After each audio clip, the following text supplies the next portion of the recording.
नमस्कार मित्रांनो, मी आकाश परब. स्वागत आहे तुमचं एका नवीन व्हिडिओमध्ये.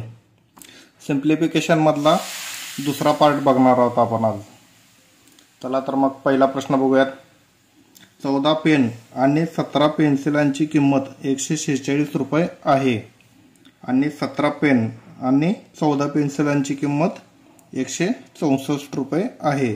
तर 3 पेनांची किंमत काढा. इथं आपल्याला काय विचारलेलं आहे? 3 पेनांची किंमत विचारलेली आहे. चला तर मग इक्वेशन करून घेऊ आपण. पहिल्यांदा 14 पेन प्लस 17 पेन्सिल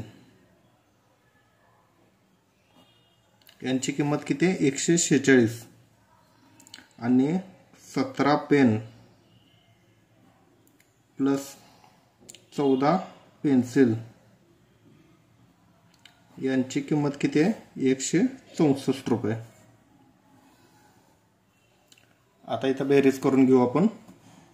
14 आणि 17 किती झाले? 7 आणि 4 11ला 1 चला 31. 31 पेन प्लस 31 पेन्सिल. आता इथं 6 4 10ला 0 चला 1 6 4 10 आणि 1 11ला 1 चला 1 310. मग आता ह्याच्यामध्ये आपल्याला काय करावं लागेल? 31 कॉमन काढावं लागेल. 31 पेन पण आहेत आणि 31 पेन्सिल पण आहेत. मग 31 कॉमन काढल्यानंतर कंसात येईल पेन अधिक पेन्सिल इज इक्वल टू 310. मग 31ला 31 गेलं, 10 आली याची किंमत. हे आलं इक्वेशन 1. आता इक्वेशन 2 काढू आपण.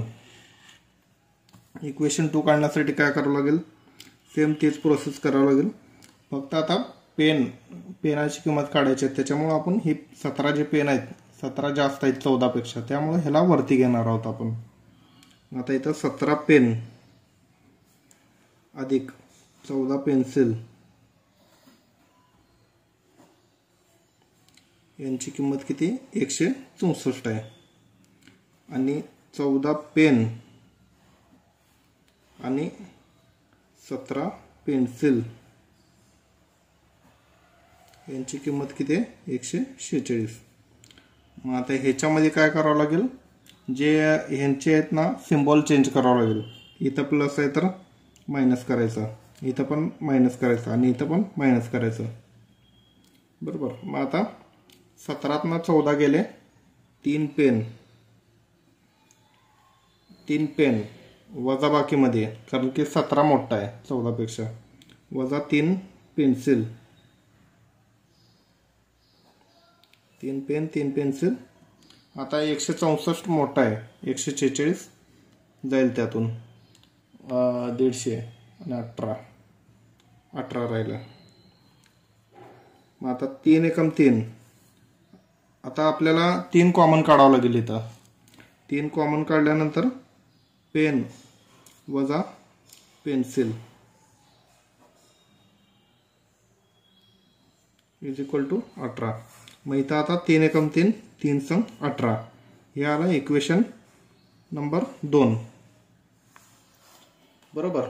मग आता ह्याच्यामधून आपल्याला 1 पेन प्लस 1 पेन्सिलची किंमत 10 रुपये आणि 1 पेन वजा पेन्सिलची किंमत 6 रुपये. मग हे 2 इक्वेशन ठेवून घ्यायचं आणि पेनची किंमत मिळेल आपल्याला. आता इथं पहिला इक्वेशन लिहू आपण. पहिल्यांदा pen plus pencil is equal to 10. आता इथं पेन वजा pencil is equal to 6. Pencil cut झाला, कारण की इथं प्लस आहे इथं वजा आहे, त्यामुळे ते कट झालं. आता 2 पेनची किंमत आपल्याला आली आहे 16. 10 प्लस 6 16. मग बे कम बे 82 16. 1 पेनची किंमत किती आलेली आहे? तर 8 रुपये आलेली आहे. मग आपल्याला विचारलेलं काय आहे? 3 पेनांची किंमत. तर गुणिले 3 8 त्रिकम 24 रुपये. हे आपलं फायनल उत्तर आलेलं आहे. चला तर मग दुसरा प्रश्न बघूयात. आता मग दुसरा प्रश्न असा आहे की 2ची पॉवर 60, 3ची पॉवर 48, 4ची पॉवर 36 आणि 5ची पॉवर 24 यातील सर्वात मोठी संख्या विचारलेल्या आहेत आपल्याला. मोठी संख्या सांगायची आता याच्यामधल्या. मग आता हे जे पॉवर आहेत ते कोणत्या तरी एका पाड्यामध्ये आहेत ते आधी चेक करून घ्यावं लागेल आपल्याला. मग आता हे सर्व 12च्या पाड्यामध्ये आहेत. 12 2 24, 12 त्रिकम 36, 12 चौक 48 आणि 12 पंचे 60. मग आता करूयात आपण. 2ची पॉवर 12 पंचे 60 म्हणजे 5 गुणिले 12, 12 पंचे 60 आले. आता 3ची पॉवर 4 गुणिले 12, 12 चौक 48. मग आता 4ची पॉवर 3 गुणिले 12 म्हणजे 12 त्रिकम 36 आणि 5ची पॉवर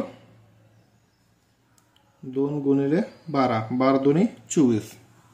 आता आपण ह्या पॉवरची फोड करून घेतलेली आहे आपण, बरोबर. चला तर मग आता सॉल्व करूया त्यांचं. आता 2ची पॉवर 5 म्हणजे किती होईल? 32. 32ची पॉवर 12 ही ह्याचा आलेला आहे. म्हणजे 2चा 5 वेळा गुणाकार केल्यावर उत्तर 32 येते. आता 3ची पॉवर 4 गुणिले 12 आहे. मग ह्याच्यामध्ये काय येईल? 3ची पॉवर 4 म्हणजे 3चा गुणाकार 4 वेळा करायचं. मग ह्याचं 81 येईल. 81ची पॉवर 12. आता 4चा गुणाकार 3 वेळा करायचा. 4 चौक 16, 16 चौक 64. मग 64ची पॉवर 12 आणि 5चा स्क्वेअर, 5 5 25, 25ची पॉवर 12. मग आता ह्याच्यामधले मोठी संख्या विचारलेल्या आहेत आपल्याला. ह्याच्यामध्ये मोठी संख्या तर मला हीच दिसते, 81ची पॉवर 12. मग त्याच्यामुळं आपलं उत्तर असणार आहे 81ची पॉवर 12. हे कशाचं आहे तर ह्याचं आहे, 3ची पॉवर 48. मग आपलं उत्तर असणार आहे 3ची पॉवर 48. हे आपलं उत्तर आहे. चला तर मग पुढचा प्रश्न बघूयात. तिसरा प्रश्न. 8ची पॉवर 28, 7ची पॉवर 56, 5ची पॉवर 42 आणि 4ची पॉवर 14 यातील सर्वात लहान संख्या विचारल्या. आता इथं यातले लहान संख्या काढायचं आणि त्याचं उत्तर मला तुम्ही कमेंटमध्ये द्यायचं. चला तर मग पुढचा प्रश्न बघूयात. चौथा प्रश्न. आता मोठ्या कंसात 84चा स्क्वेअर भागिले 28 गुणिले 12 हे आहे. मोठा कंस पूर्ण, परत भागाकारमध्ये 24, मग परत बरोबरच्या इकडं 7 गुणिले x. तर ह्याच्यामध्ये आपल्याला xची किंमत काढायची, म्हणजे ह्या xची किंमत काढायची. चला तर मग सॉल्व करून घेऊया आपण. मग सर्वप्रथम मोठा कंस सोडवायचा कधी पण. मग आता 84 गुणिले 84, कारण की आपल्याला 84चा स्क्वेअर दिलेला आहे. 84चा स्क्वेअर गुणाकार करून का उपयोग नाही, त्याच्यामुळे डायरेक्ट आपण 2 वेळा 84 लिहिलं येतं. आणि भागाकारमध्ये 28 आहे आणि गुणाकारमध्ये 12 आहे. हे झालं आपला मोठ्या कंसातलं इक्वेशन. मग इकडं आहे तसंच भागिले 24 बरोबर 7 गुणिले x. हे आहे तसं लिहायचं. आता पहिला हे सॉल्व करून घ्यायचं. आता 7च्या पडत आहे. 7 चौक 28, 7 एकम 7, 7 दोन्ही 14, 4 एकम 4, 4 त्रिकम 12 बरोबर. मग आता इथं आलेलं आहे 84 गुणिले 3 गुणिले 12. आता छेदातले तर संख्या पूर्ण संपलेली आहे. ही 28 होते ती पूर्ण कट झालेली आहे. मग आता इथं भागाकार आहे. मग आता ही 24 परत यांच्या छेदामध्ये येणार आणि इज इक्वल टू 7 गुणिले x हे आहे तसं येणार इथं. मग आता ह्याच्यामध्ये आपल्याला 12 एकम 12, 12 दोन्ही 24, 2 एकम 2, बेचोक 8, बे दोन्ही 4, 7 एकम 7, 7 चुकून 42. आता साइन त्रिकम 18. तर एक्सची किंमत आली आपल्या इथं 18. हे आपलं उत्तर आहे.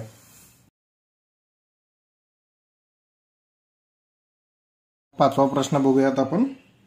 9 वजा 3.3/11 चा 1.1/9 भागिले 7/9 चा 5.1/7.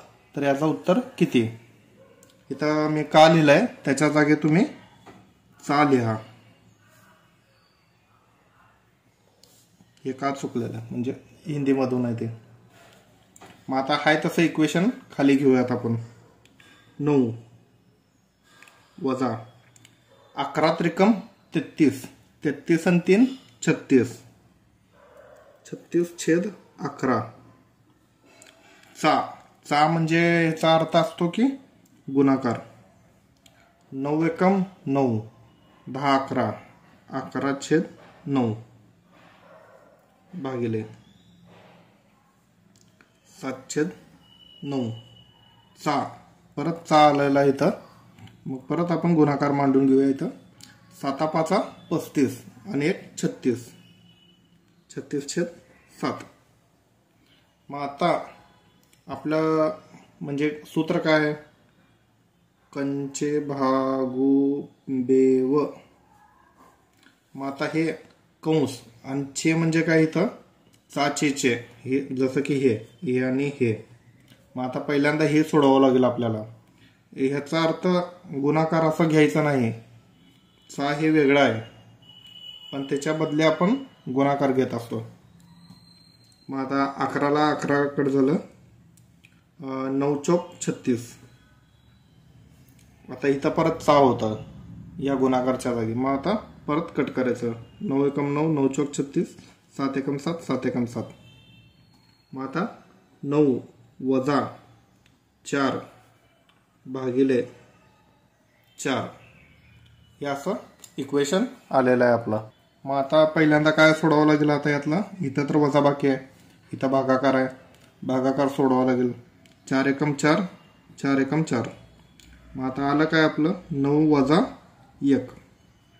तर फायनल उत्तर आलेलं आहे 8, कारण की 1 वजा झाला 9 मधून.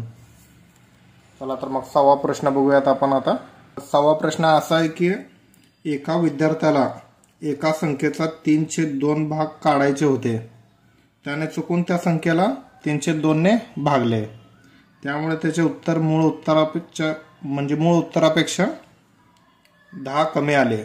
तर ती मूळ संख्या सांगा म्हणलेत. म्हणजे जी संख्या आहे ती कोणती आहे असं विचारलेत आपल्याला. मग आता जसं प्रश्न सांगेल तसं आपण मांडणी करून घेऊयात. आता एका विद्यार्थ्याला एका संख्येचा 3/2 भाग काढायचे होते. म्हणजे इथं चा म्हणलंय म्हणल्यावर x गुणिले 3/2 काढायचे होते. चुकून त्या संख्येला 3/2 ने त्याने भागलाय. मग त्याचं उत्तर काय झालंय 10 कमी आलेलं आहे मूळ उत्तरापेक्षा. मग आता 10 कमी आलंय म्हणल्यावर इथं वजाबाकीचं चिन्ह येईल. मग आता हे ना काय केलंय 3/2 ने भागलेलं आहे. मग आता x/3/2 3/2 ने भागलाय आणि उत्तरापेक्षा 10 कमी आलेलं आहे उत्तर. हे झालं आपला इक्वेशन. आता सॉल्व करून घेऊयात आपण. आता इथं x गुणिले 3 म्हणजे काय 3x/2 वजाबाकीमध्ये हे 2 काय होणार इकडे जाणार वरती जाणार आणि x सोबत गुणाकार होणार. मग इथं 2x/3 इज इक्वल टू 10. मग आता आपल्याला पहिला क्रॉस गुणाकार करून घ्यावा लागेल. 3 त्रिकम 9, 9x वजा 2 दुनी 4x छेद 3 दुनी 6 इज इक्वल टू 10. मग आता 9तून 4 गेले राहिले किती इथं सोडू पुढचं 5x छेद 6 इज इक्वल टू 10. 5 एकम 5, 5 दुनी 10. मग ही इकडे जाऊन गुणाकार होणार. x इज इक्वल टू 6 दुनी 12.